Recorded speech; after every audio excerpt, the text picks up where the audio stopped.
Profile के अंदर user ID, जो यूजर आईडी आ रही है, first name, last name, age, जो आपने यहाँ से रिक्वेस्ट डॉट बॉडी से लिया था, इसको क्या करना था, प्रोफाइल डॉट सेव। वही वाला काम है जो कैटेगरी सेव किया था, जो प्रोडक्ट सेव किया था, वही वाला काम है।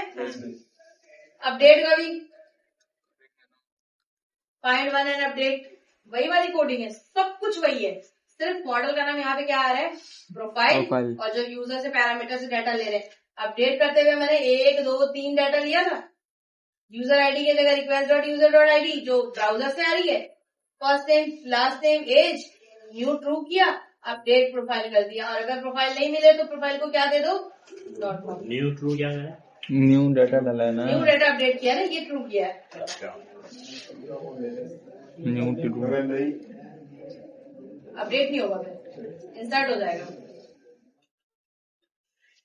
अपडेट नहीं करोगे तो फिर इंसर्ट हो जाएगा, वो वाला डाटा अपडेट नहीं करेगा।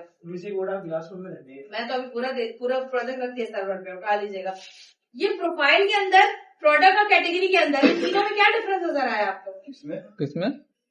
प्रोडक्ट कैटेगरी इंसर्ट कराते हुए, प्रोडक्ट इंसर्ट कराते हुए, और प्रोफाइल क्रिएट और अपडेट कराते हुए क्या डिफरेंस नजर आया?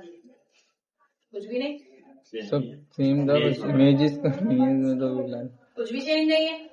यहाँ उसमें हम प्रोडक्ट का नाम ले रहे थे, प्रोडक्ट डिस्क्रिप्शन, प्रोडक्ट प्राइस दे रहे थे। यहाँ पे इस मॉडल को देखते हुए डाटा ले रहे हैं। यहाँ पे मॉडल का नाम क्या आ रहा था, प्रोडक्ट कैटेगरी आ रहा था। यहाँ पे क्या आ रहा है, प्रोफाइल आ रहा है। अपडेट करते हुए देखें, जो मॉडल के अंदर प्रोडक्ट का डाटा था वो प्रोडक्ट वाले मॉडल में जा रहा था। यहाँ पे जो प्रोफाइल वाला मॉडल है उसका कॉलम का नाम आएगा, मॉडल के अंदर क्या नाम आएगा, प्रोफाइल। अगर कैटेगरी होता तो यहाँ पे क्या आता, मतलब जो क्यूरी है वो तो आपको बताया ना, फाइंड वन एंड अपडेट। पूरा टेबल अपडेट नहीं करना, find one and update. Find one, और अगर मुझे सारे प्रोडक्ट फैच करने होते तो मैं क्या लगाती हूँ, फाइंड ऑल या find all. Find all, find. ठीक है, सेव कराने के 2 ऑप्शन है, डॉट सेव या क्रिएट। डॉट क्रिएट या डॉट सेव, दोनों सेव इंसर्ट कराता है। और अगर डिलीट करवाना हो डाटा तो delete, dot delete find one. अच्छा, एक था सिंगल डाटा, पूरा डाटा डिलीट कराना तो सब समझ में आई ये वाली चीज। ये वही कोड है, कुछ नया नहीं था इसमें कि मैं करके दिखाती हूँ। प्रोडक्ट कंट्रोलर के बाद एक चीज जो आपके लिए बिल्कुल नहीं है, वो तो app.js में आके आपने कॉल करा ही दिया था ना, यूजर प्रोफाइल वाला डाटा प्रोफाइल राउट का। हाँ जी, मॉडल बन गया, राउट बन गया, मिस मिडल वेयर कहाँ गया बीच से? एक बंदा आता है लॉग इन करके, एग्जाम्पल लेते हैं, आपके घर में मेहमान आए, तिजोरी तो नहीं खोलेंगे ना जाके, गेस्ट रूम में बैठेंगे, ड्राइंग रूम में बैठेंगे जो कहते हैं, तो कैसे पता चलेगा? देखिए हमेशा जिंदगी में याद रखिएगा टेक्निकल वर्ड में कि ऑथेंटिकेशन और authorisation both are different things. Authentication और ऑथराइजेशन दोनों अलग अलग चीजें हैं। ऑथेंटिकेशन का मतलब होता है लॉगिन किया, अंदर आ गए। ऑथराइज किस किस चीज के लिए हैं आप? यूजर ऐड करने के लिए ऑथराइज है? नहीं है तो एडमिन पैनल नहीं खुलेगा भाई आपके लिए। और ऑथराइजेशन कैसे चेक होगी? जब लॉगिन करते हुए, याद है जेसन को, वो JWT के अंदर मैंने रोल डलवाया था, टोकन के अंदर यूजर आईडी और रोल डलवाया था। टोकन बनाते हैं हम खुद से, लॉगिन करते हुए टोकन बनाया था। ये देखें, इधर देखें, लॉगिन करते हुए हमने टोकन बनाया था JWT का, और टोकन बनाते हुए मैंने साइन करते हुए क्या चीजें पास कराई थी? रोल है, यूजर आईडी और रोल। आप जो चाहे आप करवा सकते हैं। मैंने क्या कहा था, टोकन क्या लेके जा रहा है, यूजर आईडी और रोल। जैसे ही लॉगिन किया बंदा, वो टोकन ने पहचान लिया वो ये एडमिन है। अच्छा, React.js ने इसको एडमिन पैनल पे भेज दिया, कल की क्लास में बताया था। अगर यूजर है तो यूजर की क्लास में भेज दिया। समझ में आई ये चीज? तो अब टोकन बता रहा है कि लॉगिन तो हो गया, बंदा गेट खुल गया है, लोग अंदर आ गए हैं, आपके चाचा खाला पप्पू नाना का कोई बेटा है वो अंदर आ गया है, ऑथेंटिकेशन तो हो गई है। वो ऑथराइज किस चीज के लिए है? किचन में जाके फ्रिज खोल के खा लेगा खाना, या आपकी अम्मी के पर्स से पैसे निकाल के बाहर चला जाएगा? ऐसा नहीं है। तो ऑथेंटिकेशन तो हो गई, क्या वो यूजर ऐड करा सकता है? ऑथेंटिकेशन और ऑथराइजेशन दोनों अलग अलग चीज है। Authorise for what? ऑथराइज क्या आप किसी यूजर को क्या ऑथराइज करते हैं? ऑथेंटिकेशन तो अगर ऑथेंटिकेशन ही नहीं होता तो अंदर ही नहीं आने देगा। कौन है भाई, कौन है भाई, हमें नहीं पहचानते, जाए आप वापस जाए। ऑथेंटिकेशन है ना, असली पहचान है। ठीक है, टोकन दोबारा समझाऊं। लॉगिन करते हुए या कोई भी फॉर्म फिल कराते हुए, खास तौर पे लॉगिन करते हुए JWT का एक टोकन बनाते हैं। मैंने बताया था सिग्नेचर, आप कोर्ट का पेपर लेकर आते हैं, एक टोकन खुद ही आ जाता है, वो मेरे अभी तक पल्ले नहीं बाई क्रिप्ट, वो क्रिप्टो की एक रैंडम नंबर होता है, खुद ही आ जाता है। वो ईमेल सेंडिंग वाला है, उसको छोड़ दो अभी। एक एक मिनट, वो सही बोल रहे हैं, मेरी बात नहीं, वो ईमेल सेंडिंग में एक टोकन बनता है, वो बाई क्रिप्ट वाला टोकन है, वो वहाँ से आता है, वो ईमेल सेंडिंग का आता है। हाँ, वो अलग से बनाया था। ये JWT का टोकन है। ये लॉगिन करते हुए आपने इसमें रोल और यूजर आईडी दे दी। जो बंदा लॉगिन करेगा, आप फर्स्ट करें, आपने किसी एक बंदे को NIC से बुलाया, NIC आप देखेंगे उसको कि सिंध का है, पंजाब का है, बलूचिस्तान का है। सिंध का है तो सिंध में है तो उसका एडमिन बना देंगे, पंजाब है तो पंजाब का एडमिन बना देंगे।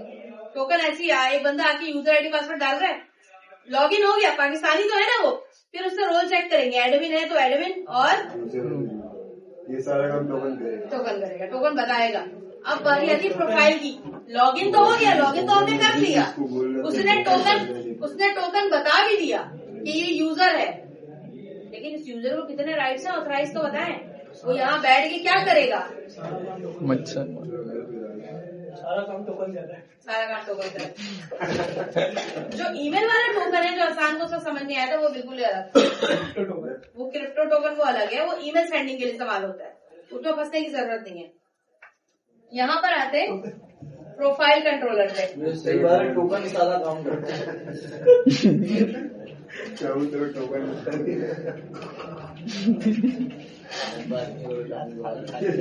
Complete code.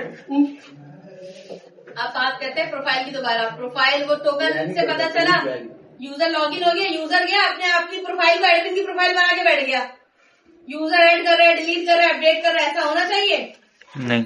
यूजर ने साइन अप किया, लॉगिन किया और जाके प्रोडक्ट उड़ा रहा है, सारे डिलीट कर रहा है, ऐसा होना चाहिए? प्रोफाइल तो बन गया, ऐसा होना चाहिए। उसको रिस्ट्रिक्शन देनी है ना। यूजर लॉगिन करता है, लॉगिन तो सही, साइन अप भी कर लिया, लॉगिन भी कर लिया, और टोकन के अंदर वो एज ए यूजर भी चला गया, वो टोकन कह रहा है हाँ भाई ये बंदा सही है, टोकन में आया यूजर है। अब क्या होगा कि क्या ये जरूरी है कि वो जाके सारे प्रोडक्ट ही उड़ा दे, डेटाबेस खाली कर दे? प्रोफाइल तो बना रहा है वो, प्रोफाइल वाले पेज पे किसको कितनी हद तक जाने देना है ये ऑथराइजेशन करता है। इसको कहते हैं मिडलवेयर। मिडलवेयर मैंने एक्सप्रेस.js पढ़ाते हुए शुरू में एक चीज पढ़ाई थी कि अगर 18 साल से बड़े उम्र के लोग हैं तो इस वेबसाइट पे एक्सेस नहीं कर सकते, याद आया?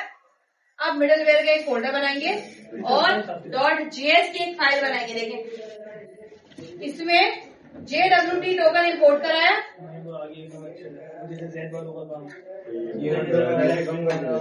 बिल्कुल ऐसे ही है।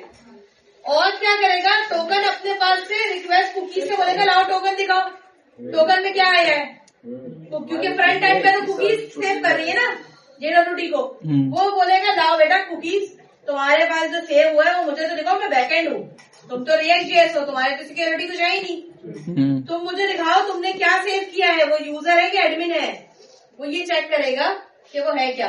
अगर टोकन नल है तो एक्सेस डिनाइड लिखा हुआ आएगा। अब बारी आ गई सीक्रेट की। टोकन के लिए सीक्रेट की रीड करना जरूरी है। सीक्रेट की कहाँ बनाते हैं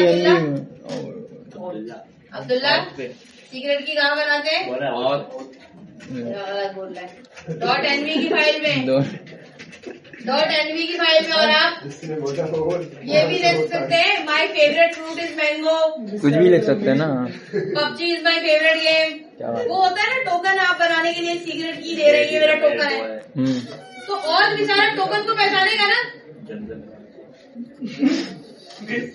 अब तुम जमजम लिख देना, तो मैं तो शिद्दत से याद आ रही है, तुम लिख देना। बहुत याद आती है इसको, बहुत याद आती है। तूने गलत किया ना, देख उसका आंखों में आंसू आ गए, नहीं क्या जैद के मुंह से तो सुनती नहीं हूँ मैं।